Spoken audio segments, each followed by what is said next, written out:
Hello friends, slate chalk and টকের আজকের নিবেদন একটি ভূতের গল্প, ফাঁসির দড়ি। লিখেছেন সঞ্জীব কুমার দে।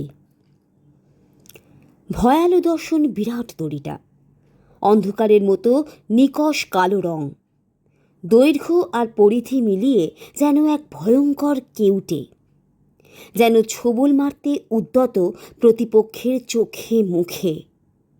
আরও ভয়ঙ্কর তার দোদুল্যমান ফাঁসটি।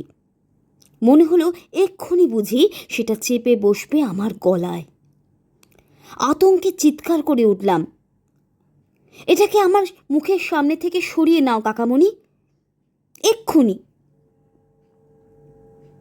উচ্চ স্বরে হেসে উঠলেন কাকামণি। দড়িটাকে ছুঁড়ে দিলেন সামনের টেবিলটার ওপর। তারপর তিরস্কারের সুরে বললেন, ভীতু কোথাকার, এই নির্জীব একটা জড়বস্তুকে এত ভয়? তুইও কি কিরণদের মতো এটাকে জীবিত ভাবছিস? কিরণ অর্থাৎ কাকার অভিন্ন হৃদয় বন্ধু কিরণ সিং, বাড়ি মধ্যপ্রদেশের ভূপালে। কাকামণির কাছে শুনেছি তিনি নাকি ভূপালেরই এক রাজবংশের সন্তান। দুপুরুষ আগে পর্যন্তও ছিল তাঁদের রাজত্ব। আজ রাজত্ব না থাকলেও আছে সেই রাজপ্রাসাদ, সেই সুপ্রাচীন ঐতিহ্য ও অটুট সম্মান। কিরণ সিং নাকি এসবের সুযোগ্য উত্তরাধিকারী। কিরণ সিংহের সঙ্গে কাকার পরিচয় এডেনবারোয় FRCS পড়ার সময়। ক্রমে ঘনিষ্ঠতা, তারপর বন্ধুত্ব। দেশে ফিরে আসার পর সেই বন্ধুত্ব আরও দৃঢ় হয়েছে। কলকাতা ভূপাল দুজনার নিয়মিত যাতায়াত আসা যাওয়া হয়। এই সুবাদে কিরণ সিং বারতিনেক ঘুরে গেছেন আমাদের বাড়ি থেকে। দেখেছি সুস্থ রুচির মার্জিত সেই মানুষটিকে।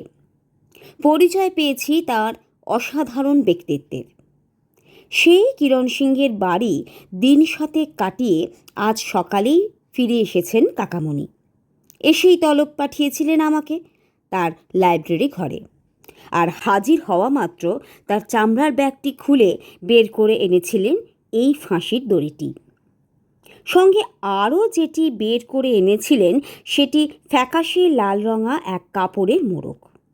মোড়কের মধ্যে থেকে অতি সন্তর্পণে কাকামণি তুলে নিয়েছিলেন বিবর্ণ মলিন জীর্ণপ্রায় ভাঁজ করা কয়েকটা তুলট কাগজ। সাবধানে সেগুলো মেলে ধরেছিলেন তিনি। হিন্দিতে লেখা বহুদিন আগেকার কিছু হস্তাক্ষর, দুর্বোধ্য নয় কিন্তু অস্পষ্ট, আবঝা হয়ে গেছে কালির অক্ষর। জিজ্ঞাসু চোখে কাকামণির দিকে চাইতেই বললেন তিনি, এই কাগজগুলো আর এই দড়িটা, এগুলোর জন্যই করণ আমাকে জরুরি খবর পাঠিয়ে ভূপালে নিয়ে গিয়েছিল। দিন দশেক আগে তাদের 3 মহলা বাড়ির একটা অংশ ভেঙে পড়ে। সেই ভেঙে পড়া অংশের একটা দেওয়ালের মধ্য থেকে আবিষ্কৃত হয় একটি সিন্দুক। তার মধ্যেই পাওয়া যায় এগুলো। হিন্দি অক্ষরের সঙ্গে আমার পরিচয় আছে বটে, কিন্তু ভাষা সম্বন্ধে সম্যক জ্ঞান নেই। তাই অনুরোধ করেছিলাম কাকামণির কাছে কি লেখা আছে ওই তুলট কাগজগুলোতে তা বলার জন্য। বলেছিলেন কাকামণি, পাণ্ডুলিপির হস্তাক্ষর নাকি করণ সিংহের পিতামহ রাজা হরিপ্রসাদ সিংহের। স্বাক্ষরও রয়েছে তাঁর। রয়েছে 1934 সালের এপ্রিল মাসের একটা তারিখও। যে সময়ের কথা লিখেছেন হরিপ্রতাপ, ঠিক সেই সময়টা ছিল তাঁর পক্ষে খুবই উদ্বেগের। বিদেশি শাসক গোষ্ঠীর বিরুদ্ধাচরণ করার জন্য নাকি ব্রিটিশ সরকার তখন অন্যায়ভাবে কেড়ে নিয়েছিলেন তার রাজা উপাধি, বাজেয়াপ্ত করেছেন বহু অর্থমূল্যের ধনসম্পত্তি। তাদের অবিচারের বিরুদ্ধে প্রতিবাদ জানাতে আইনের লড়াইয়ে নেমেছিলেন হরিপ্রসাদ সিং। সেই লড়াই চালাতে গিয়ে প্রায় নিঃস্ব হয়ে পড়েন তিনি। এই অবস্থায় যখন তার শেষ সম্বল 3 মহলা বাড়িটিও চলে যেতে বসেছে, ঠিক তখনই এই দড়িটি হাতে এসে পড়ে তার। কলকাতারই নাকি একটা জেলখানার ফাঁসির দড়ি এটি। বিলাসপুরের এক রাজা সৌভাগ্যের চিহ্ন হিসাবে সংগ্রহ করতে চেয়েছিলেন একটি ফাঁসির দড়ি। সেই মহারাজারই চক্রান্তে কলকাতার সেই জেলখানা থেকে চুরি যায় দড়িটি। চুরি করে জেলখানারই জল্লাদ মিছরিলাল। দড়িটি নিয়ে রহস্যজনকভাবে উধাও হয়ে যায় সে। জেল কর্তৃপক্ষ, পুলিশের উচ্চমহল হন্যে হয়ে অনুসন্ধান চালাতে থাকে মিছরিলালের। সে গা ঢাকা দিয়ে থাকতে পারে এমন সমস্ত সম্ভাব্য জায়গা তোলপাড় করে ফেলে তারা। অবশেষে বিহারের মুজফ্ফরপুর জেলায় এক স্থানে তাকে আবিষ্কার করে পুলিশ মৃত অবস্থায়। পুলিশের ধারণা মাত্র কয়েক ঘন্টা আগেই নাকি গলায় ফাঁসের দরুন মৃত্যু হয়েছিল তাঁর। মৃত্যুটাকে তারা আত্মহত্যা বলেনি, কারণ দড়িটা তারা খুঁজেই পায়নি। তারপর বারবার একই ঘটনার পুনরাবৃত্তি। দীর্ঘ 6 মাস বিভিন্ন সূত্র ধরে পুলিশ ছুটে বেড়ায় ভারতবর্ষের বিভিন্ন স্থানে, আর দড়ির বদলে কমপক্ষে 8টি মৃতদেহ আবিষ্কার করে তারা, একের পর এক। কিন্তু দড়িটার হদিশ তারা কোথাও পায়নি। ইতিমধ্যে বিভিন্ন পথ ঘুরে দড়িটি এসে পড়ে সেই রাজার কাছে, কিন্তু ওই জীবন্ত শয়তানটিকে কাছে রাখবার ইচ্ছে ততদিনে তাঁর উবে গেছে। ভীত সন্ত্রস্ত রাজা সেটি নিতে অস্বীকার করেন। ঘটনাচক্রে বিষয়টি জানতে পেরে দড়িটি হস্তগত করে হরিপ্রতাপ। তাঁর তখন নাকি বেপরোয়া অবস্থা। মৃত্যুর চেয়েও সম্মান তার কাছে অনেক বড় মনে হয়েছিল। তাই এই দড়িটাকে কাছে রেখে তার সৌভাগ্য ফিরিয়ে আনা যায় কি না দেখতে ঝুঁকি নিয়েছিলেন তিনি। আর আশ্চর্য, তারপর থেকে নাকি সত্যি অবস্থার পরিবর্তন ঘটে তাঁর। সরকার নতি স্বীকার করে ফিরিয়ে দেন তার রাজা উপাধি। সম্পূর্ণ না হলেও আংশিক সম্পত্তি ফিরিয়ে দেন তাঁর। এক অন্ধ সংস্কার সত্য হয়ে ওঠে তার জীবনে। সৌভাগ্যের প্রতীক এই ফাঁসির দড়ি যাতে না হারায় বা অন্য রকম কাণ্ড না ঘটায় সে কথা চিন্তা করে অতি সতর্ক রাজা হরিপ্রতাপ সিং চিঠিকে সিন্দুকবন্দি করে গেঁথে দেন বাড়িরই এক গুপ্ত প্রকোষ্ঠে। সেই সমস্তই নাকি তিনি লিখে রেখে গেছেন তার পাণ্ডুলিপিতে। গল্পের শেষে কাকামণি আরও বলেছিলেন, করণ সিং নাকি এই সব সংস্কার বিশ্বাস করেন না। তিনি মনে করেন না যে এই দড়িটি কোনো সৌভাগ্য বয়ে এনেছে, বরং তিনি ভাবেন এটি সত্যি একটা জীবন্ত শয়তান। দড়িটি নাকি চলে বেড়ায় প্রতি রাতে, নিজের চোখে তা প্রত্যক্ষ করেছেন তিনি। তাছাড়া একটি চুরি করা বস্তুকে রাখতেও তিনি আগ্রহী নন। পিতামহের এই অন্যায় তিনি লজ্জিত। কলকাতার সেই জেল কর্তৃপক্ষকে ফিরিয়ে দিতে চান দড়িটি, আর সে কারণেই ডেকে পাঠিয়েছিলেন কাকামণিকে। সেই জেল খুঁজে বের করে কর্তৃপক্ষের সঙ্গে যোগাযোগ করার দায়িত্ব দিয়েছিলেন কাকামণিকেই। আমাকে লাইব্রেরি ঘরে ডেকে এসব শোনাতে শোনাতেই কাকামণি একসময় আমার মুখের কাছে দড়িটি উঁচিয়ে ধরেছিলেন, আর তাই ভীত কণ্ঠে চেঁচিয়ে উঠেছিলাম আমি। ব্যাপারটা সামাল দিয়ে প্রশ্ন করি আমি, কিন্তু তুমি কেন দড়িটা নিয়ে এলে? করণ সিং এলেন না নিজেই বা কেন? আসবে, একটা কাজে আটকে আছে ও, তাই আসতে 7 দিন দেরি হবে। তারপরেই মৃদু হাসলেন কাকামণি। আরে, আমি নিয়ে এসেছি এই দড়িটাকে এর কেরামতি দেখতে। আমি দেখতে চাই করণদের ধারণা কতটা সত্যি। কাকামণির দুঃসাহসে আতঙ্কে হিম হয়ে গেলাম। সেই দিনই রাত্রিবেলা, রাত তখন কটা জানি না, কি একটা অনুভূতিতে যেন ভেঙে গিয়েছিল ঘুমটা। চোখ খুলতেই ভয় আর বিস্ময়ে হতচকিত হয়ে গেলাম। এ কি, মশারির ওপর নিঃশব্দে চলে বেড়াচ্ছে সাপের মতো, ওটা কি? এ তো সেই দড়িটা। নাইট ল্যাম্পের মৃদু আলোয় চকচক করছে সেটার নিকষ কালো শরীরটা। আমি স্পষ্ট দেখতে পাচ্ছি। ধরফর করে উঠে বসার চেষ্টা করলাম, পারলাম না। কে যেন বিছানার সঙ্গে আষ্টে পিষ্টে বেঁধে ফেলেছে আমাকে। ওদিকে মশারির গা বেয়ে নেমে আসছে জীবন্ত শয়তানটা। মশারির গুঁজে রাখা অংশের ফাঁক দিয়ে ভেতরে প্রবেশ করার চেষ্টা করছে আপ্রাণ। হঠাৎ শরীরের সমস্ত শক্তি এক করে চিৎকার করে উঠলাম, বাঁচাও! জ্ঞান ফিরল সকালবেলা। চোখ খুলতে দেখি ঝুঁকে পড়লেন বাবা। কি রে, কি হয়েছে তোর? আমি উঠে বসার চেষ্টা করতেই বাধা দিলেন কাকামণি। না না, উঠতে হবে না, বিশ্রাম নে, শুয়ে শুয়েই বল। বললাম ঘটনাটা। তবে দড়িটা যে আমাদের বাড়িতেই রয়েছে, সেটার যে একটা ভয়ঙ্কর অতীত রয়েছে, সেই সব বেমালুম চেপে গেলাম। কারণ কাকামণিকে কথা দিয়েছিলাম ঘূর্ণাক্ষরেও সেই সব কাউকে বলবো না। কাকামণির মুখ দেখে বুঝলাম তিনি খুশি হয়েছেন। ব্যাপারটা চাপা দেওয়ার জন্য তিনি বললেন, সারাদিন বিদঘুটে সব গল্পের বই পড়িস, নিশ্চয়ই সেসব স্বপ্নই দেখেছিস। ঘটনাটা যে স্বপ্ন ছিল না তা টের পেলাম পরদিন রাতের ঘটনায়। এবার দড়িটার লক্ষ্য ছিল মহাদেবদা। মহাদেবদা আমাদের বাড়ির বহু দিনের কাজের লোক। গত রাতে আমার ওই নিদারুণ অভিজ্ঞতা লাভের পর আমি ধরে বেঁধে জোর করে তাকে এনে শুইয়েছিলাম আমার ঘরে। মাঝরাতের দিকে হঠাৎ তার কান ফাটানো চিৎকারে উঠে বসি। দেখি মহাদেবদা তার বিছানার ওপর লাফালাফি করছে আর কম্পিত কণ্ঠে শুধু বলছে, সাপ সাপ।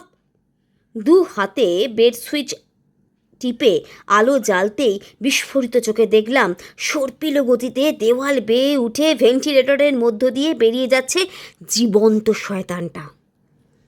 বিড়বিড় করে আমার উদ্দেশ্যে বলে মহাদেবদা, ওটা তো সাপ নয় খোকাবাবু। এর কয়েক সেকেন্ডের মধ্যেই উদ্বেগে ঘরে এসে ঢোকেন মা, বাবা, কাকিমা। তাদের কাছেও সে কথা বলে মহাদেবদা। বলে সাপ নয়, একটা দড়ির ফাঁস তার গলায় চেপে বসতে চাইছিল। কিন্তু তার কথায় বাধা দিলেন কাকিমা। ঘুমের চোখে কি দেখতে কি দেখেছ মহাদেবদা, সাপই হবে। মা হাত জোর করে কপালে ঠেকালেন। কালই একটা পুজোর বন্দোবস্ত করতে হবে ঠাকুর। বাবা বললেন, পর পর দুদিন একই ঘটনা, কালকেই কার্বলিক অ্যাসিড ছড়িয়ে দিচ্ছি সারা বাড়িতে। মিনিট পাঁচেক পর ঘরে এসে ঢুকলেন কাকামণি। আজ আর কোনো প্রতিবাদ নয়, কোনো উচ্চ বাচ্চা নয়, অত্যন্ত গম্ভীর মুখ তার। সুযোগ বুঝে একসময় আমার কানের কাছে মুখ এনে বললেন তিনি, আমি লাইব্রেরি ঘর থেকে আসছি ওমু, দড়িটা কিন্তু সেখানেই নেই। কাকামণির সঙ্গে গিয়ে লাইব্রেরি ঘরে ঢুকতেই আবার স্তম্ভিত হয়ে গেলাম দুজনে। দড়িটা যেখানে রাখা ছিল সেখানেই আছে, নির্জীব হয়ে পড়ে আছে শয়তানটা টেবিলেরই ওপর। পরদিন রাতের ঘটনা আরও ভয়ঙ্কর। মৃত্যুর হাত থেকে কোনো ক্রমে রক্ষা পেয়েছেন কাকামণি। একটু বেশি রাতের দিকে তার মনে হয়েছিল লাইব্রেরি ঘরে গিয়ে নিজের চোখে প্রত্যক্ষ করবেন দড়িটার গতিবিধি। সকলে ঘুমিয়ে পড়লে ধীর পায়ে গিয়ে তিনি প্রবেশ করেছিলেন লাইব্রেরি ঘরে। আর সঙ্গে সঙ্গেই তার উপর ঝাঁপিয়ে পড়েছিল সেই শয়তান। এদিকে কাকিমার ঘুমটাও হঠাৎ করে ভেঙে গিয়েছিল। বিছানায় কাকামণি নেই দেখে ভেবেছিলেন বুঝি বাথরুমে গেছেন। কিন্তু পর মুহূর্তেই পাশের ঘর থেকে একটা ঝটপটানির শব্দে বিছানা ছেড়ে উঠে পড়েন তিনি। পাশের ঘরে ঢুকে আলো জ্বালতেই নজরে পড়ে তার সেই ভয়ঙ্কর দৃশ্য। মেঝেতে পড়ে ছটফট করছেন কাকামণি, চোখ দুটো ঠেলে বের হয়ে আসছে তার, আর গলায় দৃঢ় হয়ে বসে একটা মোটা দড়ির ফাঁস। মর্মান্তিক চিৎকার করে ওঠেন কাকিমা। দড়িটা তৎক্ষণাৎ কাকামণিকে ছেড়ে দিয়ে ফিরে যায় নিজের জায়গায়, কাকিমার চোখের সামনে দিয়েই। এত সব কাণ্ডের পর বাড়িতে আর কিছুই গোপন রাখা চলে না। অকপটে সমস্ত খুলে বললেন কাকামণি নিজেই। দড়িটাকে কত শীঘ্র কিভাবে বিদায় করা যায় এই নিয়ে যখন আমাদের আলোচনা চলছে, ঠিক তখনই ভোরবেলায় এসে উপস্থিত করণ সিং। রাত্রি জাগরণের ক্লান্তি তার চোখে মুখে। সুদীর্ঘ যাত্রা শেষে মাত্র ৮ ঘন্টা আগে এসে পৌঁছেছে তার ট্রেন হাওড়া স্টেশনে। সেখান থেকে দ্রুত আমাদের বাড়ি। এসেই দড়িটার কথা জিজ্ঞাসা করলেন তিনি। দড়িটা আমাদের হেফাজতে আছে শুনে আশ্বস্ত হলেন তিনি। প্রসঙ্গক্রমে আমাদের বাড়িতে কয়েকদিন ধরে ঘটে যাওয়া ঘটনাগুলো অনিবার্যভাবে এসে পড়ল। গম্ভীর হয়ে সব শুনলেন করণ সিং। তারপর বললেন, আজ রাতের গাড়ি আমাকে ধরতে হবে চৌধুরী, আর দড়িটা আমি ফিরিয়ে নিয়ে যাব। কাকামণি কী যেন বলার চেষ্টা করলেন, কিন্তু তাকে সে সুযোগ না দিয়েই আবার বললেন করণ সিং, হ্যাঁ বন্ধু, আমি মত বদলেছি। আমিও এখন আমার পিতামহের সঙ্গে একমত। এই দড়িটা আমাদের সৌভাগ্যের প্রতীক বলে আমিও মনে করি। জানো না গো, এটার অনুপস্থিতিতে এই 3 দিনে আমাদের কী ক্ষতি হয়ে গেছে। ভোপাল শহরে আমার নার্সিংহোমে ঘটে গেছে ভয়ঙ্কর অগ্নিকাণ্ড। আমার ভাইয়ের একটা জাহাজ ভারত মহাসাগরে ডুবে যাচ্ছে খবর এসেছে। আমাদের বাড়ি মেরামতের সময় হঠাৎ দেওয়াল ধসে মারা গেছেন 2 জন মজুর, একজন মৃত্যুর সঙ্গে লড়ছে। হঠাৎ করুণ হয়ে আসে করণ সিংয়ের কণ্ঠস্বর, চৌধুরী, আমার পরিবারের অন্য সবাই আমার জন্য বিপদে পড়ুক আমি চাই না। তা ঠিক আছে, কিন্তু তুমি শ্রান্ত, আজ বিশ্রাম নাও, কাল যেও, বলেন কাকামণি। তুমি বোঝার চেষ্টা করো চৌধুরী, কেন আমি উতলা হচ্ছি। কষ্ট নিশ্চয়ই আমার হবে, কিন্তু আমি যে স্থির থাকতে পারছি না। আমার মনে হচ্ছে প্রতি মুহূর্তে সেখানে যেন কি ঘটে যাচ্ছে। এরপর আর বাধা দেওয়ার কোনো প্রশ্ন থাকতে পারে না। সেই অভিশপ্ত দড়িটি সঙ্গে করে রাতের ট্রেনেই ভোপাল রওনা দিলেন করণ সিং। এই কাহিনীর আর একটু বাকি। আজ সকালে আমাদের বাড়ি এসেছিলেন কাকামণির এক বন্ধু নকুল মজুমদার, কলকাতা পুলিশের গোয়েন্দা বিভাগের কর্মী। কাকামণি ভোপাল থেকে ফিরে তাঁর সঙ্গে যোগাযোগ করেছিলেন দড়িটার খোঁজ খবরের জন্য।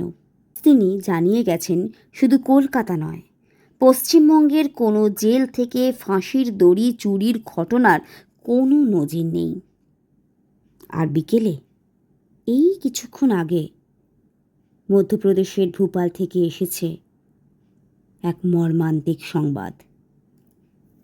গত পরশু নিজের বাড়িতে অত্যন্ত রহস্যজনকভাবে মৃত্যু ঘটেছে করণ সিংয়ের।